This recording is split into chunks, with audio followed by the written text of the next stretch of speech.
Hello, traders. FX Pip Collector here. Today is Thursday, August 14th, and this is my analysis for the Euro Yen, and we are on the 4-hour time frame.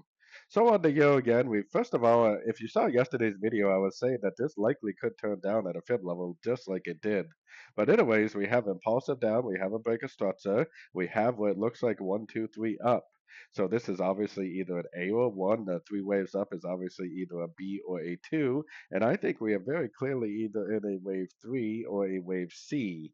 If it's a wave C, it potentially could do this, break structure to the upside, continue the higher time frame uptrend.